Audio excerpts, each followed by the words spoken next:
தந்தை, மகன், தூய ஆவியாரின் பெயராலே ஆமென். அன்பிற்குரிய சகோதர சகோதரிகளே, தவக்காலத்தினுடைய 2வது வாரம் ஆண்டவரின் உருமாற்றத்தை குறித்து சிந்திக்க நமக்கு அழைப்பு விடுக்கின்றது. உருமாற்றம் என்பது ஆண்டவர் இயேசுவுக்கு மட்டும் உரியது. ஏனெனில் அவர் கடவுளின் மகன். நம்மை பொறுத்தவரை இது ஒரு மூட நம்பிக்கை என்று நினைத்து கொண்டிருக்கின்றோம். ஆன்மீகம் என்பது மூட நம்பிக்கை அல்ல, அறிவியல். இந்த உருமாற்றம் ஐன்ஸ்டீன் என்ற அறிஞரினுடைய E=mc² என்கின்ற சமன்பாட்டை கொண்டு நிரூபிக்கலாம். ஒரு பொருளின் நிறையை ஒளியின் வேகத்தோடு பெருக்கினால் அந்த பொருளின் நிறை ஒரு தூய ஆற்றலாக மாறும். இது ஒரு அணுகுண்டு வெடிக்கும் போது ஏற்படுகின்ற ஒளிக்கு சமமானதாகவும், நட்சத்திரங்களில் ஏற்படுகின்ற அணுக்கரு இணைப்பு என்று சொல்லுவோம், அதுபோலவும் இருக்கும். உடல் மாற்றம் என்பது ஒரு உயிரியல் தந்திரம், உடல் செயல்திறன் மேம்பாடு. இது எப்படி உடலில் நிகழும் என்றால், உடல் என்பது பல கோடிக்கணக்கான செல்களினுடைய தொகுப்பு. செல்களில் இருக்கின்ற எலக்ட்ரான், புரோட்டான் துகள்களை ஒரு குறிப்பிட்ட அதிர்வெண்ணுக்கு, அதாவது ஃப்ரீக்குவன்சி மாற்றுகின்ற பொழுது திடப்பொருள் போல் தோன்றுகின்ற உடலானது மாற்றம் அடைகின்றது. இதற்கு ஒரு உதாரணம் சொல்ல வேண்டும் என்றால், மின்விசிறியை எடுத்துக்கொள்ளலாம். 3 இறக்கைகள் இருக்கின்றன. அது சுழலாமல் நிற்கின்ற பொழுது நம் கண்களுக்கு தெளிவாக தெரிகின்றது. வேகமாக சுழலுகின்ற பொழுது 3 இறக்கைகள் நம் கண்களுக்கு தெரியாமல் வட்ட வடிவம் போல அது தோன்றும். திடப்பொருள் ஆற்றலாக மாறுகின்றது. இதைதான் ஐன்ஸ்டீனுடைய E=mc² என்கின்ற சமன்பாடு விளக்குகின்றது. தியானம் மற்றும் வாழ்க்கை முறையினாலும் நம் எண்ணங்களாலும் நம் உடலில் இருக்கின்ற செல் துகள்களினுடைய ஃப்ரீக்குவன்சி அதிர்வெண்களை நம்மால் அதனுடைய உச்சபட்ச நிலைக்கு உயர்த்த முடியும். ஆண்டவர் இயேசு தாபோர் மலையிலே உருமாற்றத்தை செய்து காட்டினார் என்றால், அதற்கு முன்னதாக 40 நாட்கள் தவத்தில் தன்னை தயார்படுத்தி இருக்கின்றார். தியானம் மற்றும் தவ வாழ்க்கையின் மூலம் நமது உடல் திடப்பொருளாக இருக்கின்ற அதிர்வெண்ணில் இருந்து ஒளி பொருளாக, ஆற்றலாக மாறுகின்ற அதிர்வெண் நிலைக்கு நம்மளுடைய உடலை கொண்டு செல்ல முடியும். பொருள் என்றால் திட, திரவ, வாயு என்று நாம் படித்திருக்கின்றோம். இதனுடைய 4வது நிலை பிளாஸ்மா, அதாவது தூய ஒளி பொருளாக மாறுவது. இதனை பயாலஜிக்கல் டிரான்ஸ்மியூட்டேஷன், ஒரு உயிரியல் உருமாற்றம் என்று சொல்லலாம்.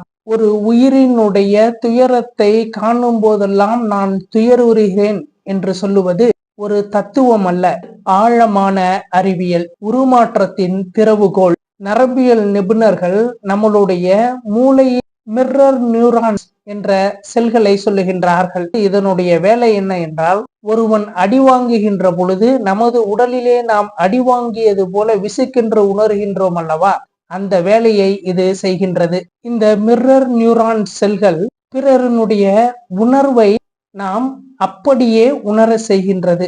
இது எபிஜெனட்டிக்ஸ், அதாவது மரபு மாற்றியல். நம்மளுடைய மரபணுவினுடைய செயல்பாட்டையும் மாற்றி அமைக்கக்கூடிய ஒரு திறவுகோலாக இருக்கின்றது. நம் எண்ணங்களும் நம் உணர்வுகளும் வாழும் சூழ்நிலையும் அந்த கம்ப்யூட்டர் புரோகிராமை மாற்றி அமைக்கின்ற கமெண்ட்ஸ் போல செயல்படுகின்றது. கருணை உணர்வு செல்களினுடைய சிதைவை தடுக்கின்றது. செல்களில் ஏற்படுகின்ற துருவை, ஆக்சிடேஷன் ஸ்ட்ரெஸ் என்று சொல்லுகின்றோம், அதனை அகற்றுகின்றது. நம்மளுடைய செல்களை புதுப்பிக்கின்றது. இந்த கருணை உணர்வு நம் செல்களின் மேலுள்ள டெலோமியர் செல்களை பாதுகாக்கக்கூடிய கவசம் உறுதிப்படுத்தி நீட்டிக்கின்றது. இதனால் செல் சிதைவு தடுக்கப்படுகின்றது. இந்த ஊனுடலை ஒளியுடலாக மாற்றுவதில் நம்மளுடைய உணவும் முக்கிய பங்கு வகிக்கின்றது. சைவ உணவை நாம் எடுத்துக்கொள்ளுவதன் மூலம் ஆற்றலானது நேரடியாக நமக்கு அதிகம் கிடைக்கின்றது. கழிவுகள் குறைவாக இருக்கின்றது. தெர்மோடைனமிக்ஸ், என்ட்ரோபி, ஒரு ஆற்றலை இன்னொரு ஆற்றலாக மாற்றுகின்ற பொழுது ஒரு பகுதி ஆற்றல் வீணாக செலவாகின்றது. இதற்கு உதாரணம், ஒரிஜினல் காப்பியை வச்சு ஜெராக்ஸ் எடுக்கிறதுக்கும் ஜெராக்ஸ் காப்பியை வச்சு ஜெராக்ஸ் எடுக்கிறதுக்கும் வித்தியாசம் நமக்கு தெரியும். அதுபோல சைவ உணவு என்று பார்க்கின்ற பொழுது சூரியனிலிருந்து தாவரங்கள் உணவை பெற்றுக்கொள்ளுகின்றன. அந்த உணவை நாம் எடுக்கின்ற பொழுது ஒரு ஆற்றல் இன்னொரு ஆற்றலாக நம்மிடம் மாறுகின்றது. அப்பொழுது சிறிதளவே ஆற்றல் வீணழிகின்றது. இந்த சைவ உணவை ஒரு விலங்கு உண்டு, அந்த விலங்கை உண்ணுகின்ற பொழுது 2-3 முறை ஆற்றல் செலவழிந்த பின் நாம் அதனை உட்கொள்ளுகின்றோம். உடலை ஒளிமயமாக மாற்றுவதற்கு சைவ உணவு மிக முக்கியமானது. ஆண்டவர் இயேசு நானே உலகின் ஒளி என்று சொன்னார். தன் உடலை ஒளிமயமாக மாற்றி தன் சீடர்களுக்கு காண்பித்தார். எனவே உருவ வழிபாடில் நாம் இருக்கின்ற பொழுது அந்த அளவிற்கு நம்மளுடைய பிடியல் சுரப்பியானது வேலை செய்வது இல்லை. ஒளி வழிபாடு, அதாவது ஒரு விளக்கோ மெழுகு திரியோ ஏற்றி நாம் அதனை கொண்டு தியானிக்கின்ற பொழுது நம் பிணியல் சுரப்பியானது சிறப்பாக செயல்படுகின்றது. இதன் மூலம் மூளையினுடைய பகுதிகள் தூண்டப்படுகின்றது. ஒளி வழிபாடு நமக்கு மிகுந்த ஆற்றலை கொடுக்கின்றது. குவாண்டம் பிசிக்ஸ் என்று சொல்லுகின்றோம். ஒரு பொருள் துகளாகவும் அலையாகவும் இருக்கின்றது. எப்படி ஒரு பொருள் துகளாகவும் அலையாகவும் இருக்க முடியும்? நாணயத்தை எடுத்து சுண்டு விட்டோம் என்றால் அது சுத்துகின்ற பொழுது அலையாக இருக்கின்றது. அதையே நாம் பிடித்து நிறுத்தி பார்க்கின்ற பொழுது அது துகளாக இருக்கின்றது. உருவ வழிபாடு என்பது துகள் போலவும் ஒளி வழிபாடு அலை போலவும் இருக்கின்றது. ஒளி வழிபாடு நமக்கு மிகுந்த ஆற்றலை கொடுக்கின்றது.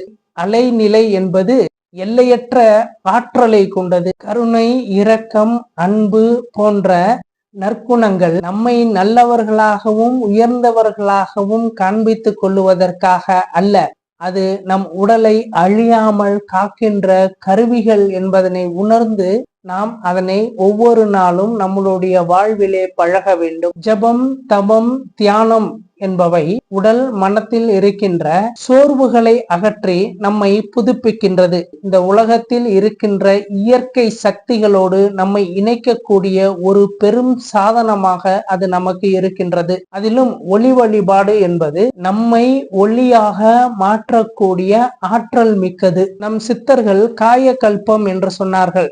அதற்கு பல மூலிகைகளையும் சொன்னார்கள். 18 வகையான காயகல்ப மூலிகைகள் இருக்கின்றன. காயம் என்றால் உடல், கல்பம் என்றால் அழிவின்மை. முத்தர்கள் எல்லாம் இந்த உடல் போனால் பரவாயில்லை, ஆன்மா இறைவனோடு ஒன்றிக்க வேண்டும் நினைத்தார்கள்.